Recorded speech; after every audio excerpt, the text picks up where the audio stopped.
بسم اللہ الرحمن الرحیم الحمد للہ رب العالمین والصلاة والسلام علی سید الانبیاء والمرسلین اما بعد۔ عزیز طلباء و طالبات، تفسیر کے دو بڑے اسالیب تفسیر بالماثور اور تفسیر بالرائے کی تفصیلات آپ سماعت فرما چکے، اور دونوں اسالیب میں لکھی جانے والی چند تفاسیر کا تعارف بھی آپ نے سنا۔ کتاب اصول تفسیر و تاریخ تفسیر کے 9ویں باب میں مؤلف نے چند دیگر رجحانات کا ذکر بھی کیا ہے کہ تفسیر کے مزید چند اسالیب اور بھی ہیں۔ جیسے آپ نے پہلے بھی سنا کہ تفسیر بالرائے کی دو قسمیں ہیں، ایک تفسیر بالرائے المقبول اور دوسرا تفسیر بالرائے المذموم۔ تو اس باب میں تفسیر بالرائے المذموم سے متعلقہ کچھ تفصیلات ذکر کی گئی ہیں، اور اسی اسلوب میں لکھی جانے والی چند تفاسیر کا تعارف بھی ہے۔ یعنی تفسیر کے عام اصولوں سے ہٹ کے جو تفاسیر لکھی گئی ہیں وہ تفسیر بالرائے المذموم میں آتی ہے۔ اس میں باطل فرقوں کی جو تفاسیر ہیں،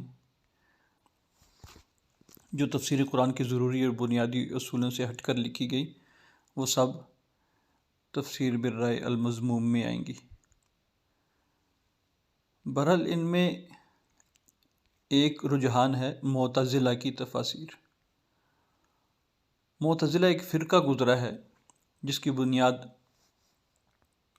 بصرہ میں پڑی۔ حضرت حسن بصری رحمۃ اللہ علیہ کا ایک شاگرد تھا واصل بن عطا، اسے اپنے شیخ حسن بصری رحمۃ اللہ علیہ سے کچھ اختلاف ہوا۔ یہ بہت ذہین و فطین بھی تھا اور عقلی علوم کا بڑا ماہر تھا، معقولات کا، منطق، فلسفے وغیرہ کا۔ تو عقل کی بنیاد پر اعتراضات، اشکالات اس کے ذہن میں آتے رہتے تھے۔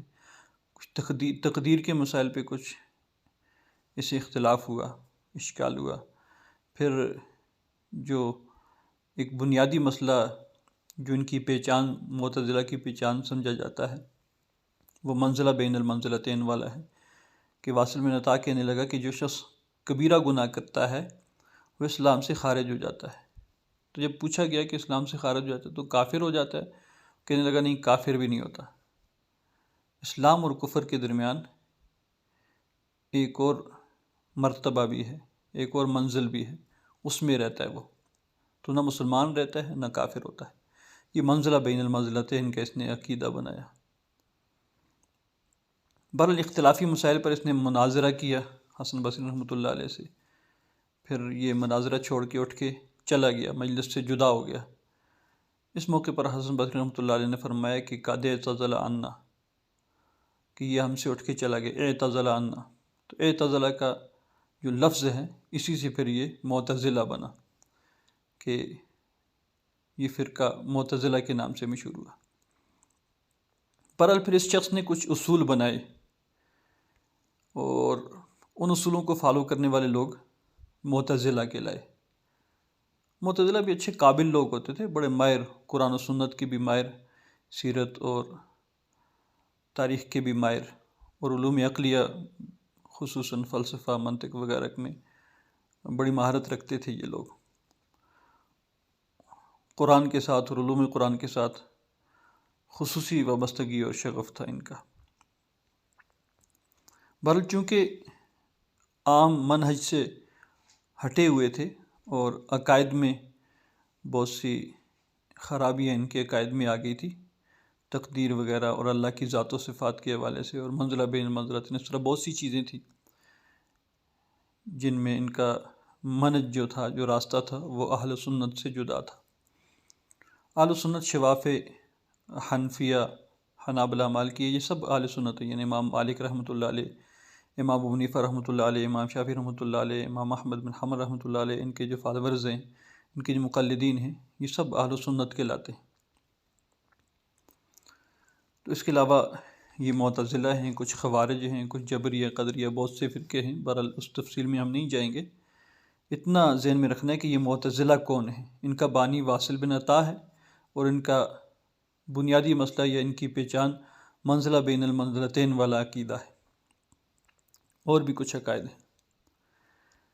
اس واصل بن عطا نے جو اصول بنائے ہیں وہ 5 ہیں۔ جیسے اہل سنت کے 4 اصول ہیں، قرآن، سنت، اجماع اور قیاس، تو ان کے 5 اصول ہیں: توحید اور عدل، اور تیسرا وعدہ اور وعید، اور چوتھا منزلہ بین المنزلتین، کفر و اسلام کے درمیان منزل، اور 5واں امر بالمعروف اور نہی عن المنکر، یعنی نیکی کا حکم دینا اور برائی سے منع کرنا۔ ان 5 اصولوں کو مد نظر رکھتے ہوئے انہوں نے پھر قرآن پاک کی تفسیریں لکھی، اور قرآن کی آیات سے پھر انہوں نے اپنے ہی اصول اور اپنے ہی عقائد کے مطابق معنی نکالنے کی کوشش کی، اور اسی میں ساری صلاحیتیں صرف کی۔ تو معتزلہ کی تفاسیر میں جو سب سے بلند پایہ تفسیر ہے وہ تفسیر کشاف ہے۔ تو آج کے لیکچر میں ہم تفسیر کشاف کا کچھ تعارف جاننے کی کوشش کریں گے۔ تفسیر کشاف کے مؤلف کا مشہور نام ہے علامہ زمخشری، یا یوں کہہ لیں جار اللہ زمخشری، اور جار اللہ زمخشری کا مکمل نام ہے محمد بن عمر، یعنی اپنا نام محمد ہے، والد کا نام عمر ہے، کونیت اور لقب ساتھ ملا لیں تو ابو القاسم محمد بن عمر زمخشری۔ جار اللہ نے اس لیے کہتے تھے کہ یہ عرصہ دراز تک مکہ المکرمہ میں مقیم رہے، خانہ کعبہ کے قریب وہیں رہتے تھے، تو اس لیے ان کا نام جار اللہ پڑ گیا۔ جار اللہ کا مطلب ہے اللہ کا پڑوسی، تو بیت اللہ کے پڑوسی رہے ہیں عرصہ دراز تک، اس لیے انہیں جار اللہ کے کہا جانے لگا۔ ابو القاسم ان کی کنیت ہے، اور زمخشری اس لیے کہتے ہیں کہ ان کے گاؤں کا نام زمخشر تھا، جو خوارزم کے قریب علاقہ ہے زمخشر۔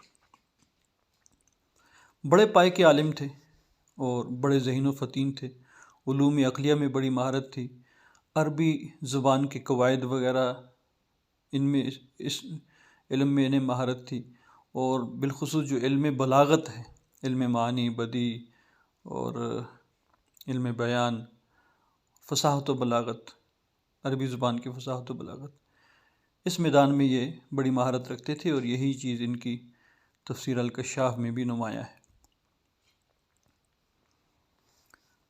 عقیدتاً یہ معتزلی تھے۔ ان کی پیدائش کے متعلق یہ لکھا کہ یہ 467 ہجری میں خوارزم کے گاؤں زمخشر میں پیدا ہوئے، اور وفات ان کی 538 ہجری میں۔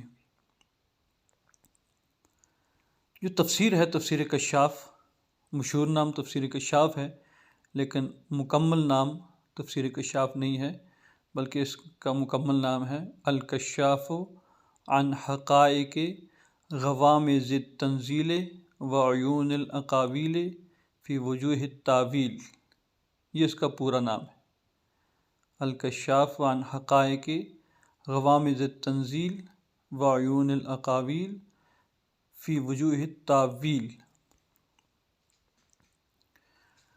یہ تفسیر بڑی قابل تحسین اور بڑی مایہ ناز تصنیف ہے۔ مکہ المکرمہ میں اسے انہوں نے شروع کیا تھا، اور 2 سال میں اس کی تالیف مکمل کی۔ اس تصویر میں جو چیز غالب ہے وہ قرآن کریم کا اسلوب بیان ہے، یعنی قرآن پاک کی فصاحت و بلاغت اور اس کا جو ادبی پہلو ہے، اس پر اچھا خاصا کام کیا ہے جار اللہ زمخشری نے۔ جو ان کے دشمن ہیں یا ان کے مد مقابل جن کا تعلق دوسرے فرقے سے ہے، یا جو اہل سنت والجماعت ہیں، یہ سب اس بات کے معترف ہیں، اس معاملے میں جار اللہ زمخشری کی تعریف کرتے ہیں کہ قرآن پاک کی فصاحت و بلاغت اور قرآن پاک کے ادبی پہلو پر جو کام جار اللہ زمخشری نے کیا ہے کسی نے نہیں کیا۔ اور بعد کے آنے والے جملہ مفسرین، تمام مفسرین، چاہے وہ کسی بھی فرقے سے تعلق رکھتے تھے، انہوں نے قرآن پاک کے اس ادبی پہلو میں اور قرآن کے فصاحت و بلاغت کے حوالے سے، اس کے اسلوب بدیع اور اسلوب بیان کے حوالے سے تفسیر کشاف سے ضرور استفادہ کیا ہے۔ تو اس لیے خوبی اس تفسیر کی یہ ہے کہ اس میں قرآن پاک کے ادبی پہلو کو خوب اجاگر کیا گیا، خوب واضح کیا گیا، خوب کھول کے بیان کیا گیا۔ خامی یہ ہے کہ اس میں جگہ جگہ معتزلی عقائد، جو باطل عقائد تھے، تقدیر کے حوالے سے، اللہ کی صفات کے حوالے سے، منزلہ تم بین منزلتین کے حوالے سے، اور بھی بہت سے عقائد ہیں جن کی تفصیلات یہاں عرض نہیں کی جا سکتی اور نہ یہ موقع ہے، پر جگہ جگہ وہ عقائد انہوں نے ذکر کر دیے، لکھ دیے۔ اسرائیلیات بہت کم ذکر کیے ہیں، اور جیسے میں پہلے بھی بتا چکا ہوں کہ صورتوں کے فضائل میں ایسی روایات بھی ذکر کر دی ہیں جو بے بنیاد ہیں، من گھڑت ہیں، موضوع ہیں۔ یہ اس تفسیر کی ایک خامی ہے کہ موضوع روایات بھی فضائل سور میں، صورتوں کے فضائل میں انہوں نے ذکر کی ہے۔ بہرحال علماء نے علامہ زمخشری کے اس علمی کام کو خوب سراہا ہے اور اس کی تفسیر کی اہمیت ضرور بیان کی ہے۔ اگر آپ عنوان قائم کریں گے تفسیر کشاف علماء کی نظر میں، تو اس میں علامہ ابن خلدون کا قول بھی آپ کو اپنی کتاب میں مل جائے گا، پھر ابو حیان اندلسی کا قول ہے، ڈاکٹر محمود حسین زابی کا ہے، ڈاکٹر صبحی صالح ہیں، ابن تیمیہ ہیں، اور مولانا محمود مالک کاندیلوی ہیں، عبدالحق حقانی ہیں۔ 7 اقوال کتاب میں ذکر کیے گئے۔ ابن خلدون ان کے متعلق لکھتے ہیں کہ زمخشری کی جو کشاف ہے وہ تفسیر کی بہترین کتابوں میں شمار ہوتی ہے، مگر اس کا مصنف چونکہ معتزلی ہے اور اپنے فاسد نظریات کے حق میں دلائل پیش کرتا ہے، اس لیے جمہور علماء اسے بنظر استحسان نہیں دیکھتے، اچھی نظر سے نہیں دیکھتے اس تفسیر کو، حالانکہ وہ ادب و بلاغت میں زمخشری کی برتری کو تسلیم کرتے۔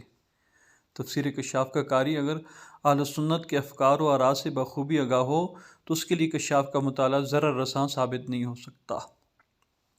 یعنی کشاف سے وہ لوگ استفادہ کریں، وہ اس کا مطالعہ کریں جو اپنے عقائد میں پختہ ہوں، اپنے نظریات اور عقائد کو صحیح سمجھتے ہوں، ورنہ وہ کشاف کی باتوں سے متاثر ہو کے، علامہ زمخشری کی باتوں سے متاثر ہو کر معتزلی عقائد کے قائل ہو جائیں گے۔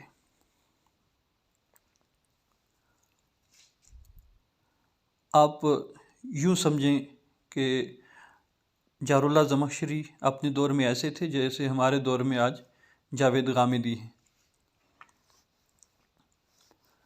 دوسرا قول انہوں نے ابو حیان اندلسی کا لکھا ہے کہ زمخشری اگرچہ تفسیر قرآن میں مہارت تامہ رکھتے ہیں، تاہم ان کی تفسیر میں قابل تنقید باتوں کی بھرمار ہے، ان باتوں سے احتراز ضروری ہے۔ ڈاکٹر محمود حسین زابی لکھتے ہیں کہ اگر معتزلی نظریات سے صرف نظر کر لیا جائے، یعنی ان کی طرف نہ دیکھا جائے، معتزلی نظریات اس تفسیر میں ہیں ان کو چھوڑ کر کشاف ایک ایسی تفسیر ہے جس سے پہلے اس قسم کی تفسیر مرتب نہیں ہوئی تھی۔ اس میں قرآن کریم کے وجوہ اعجاز قرآنی، فصاحت و بلاغت نہایت عمدہ انداز میں لکھا گیا اور ان چیزوں پہ بہت بہترین انداز میں روشنی ڈالی گئی۔ ڈاکٹر صبحی صالح وہ لکھتے ہیں کہ عقلی انداز پر تحریر کردہ تفاسیر کا بہترین نمونہ تفسیر کشاف ہے۔ یہ تفسیر بلاغی نکات اور بطریق سوال و جواب، ان کا ایک انداز یہ بھی ہے تفسیر کشاف میں جار اللہ زمخشری کا کہ وہ سوال اٹھاتے ہیں خود ہی اور خود ہی جواب دیتے ہیں کہ اگر کوئی کہے اور میں اس کو یہ کہوں گا، اگر کوئی یوں کہے تو میں سے یوں کہوں گا، اگر کوئی یوں کہے تو میں سے یوں کہوں گا، اس طرح سے سوال اٹھاتے ہیں، جواب دیتے ہیں۔ بڑا بہترین انداز ہے ان کا۔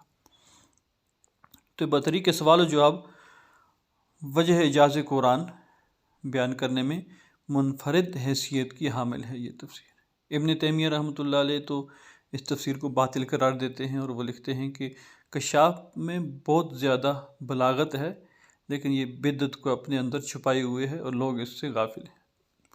بلاغت اپنی جگہ، لیکن بدعت یعنی باطل نظریات اور عقائد اس میں بہت زیادہ ہے۔ مولانا محمد مالک کاندیلوی رحمۃ اللہ علیہ جامعہ اشرفیہ لاہور والے وہ لکھتے ہیں کہ اصول عربیہ میں یہ تفسیر متاخرین کے لیے بنیاد ہے۔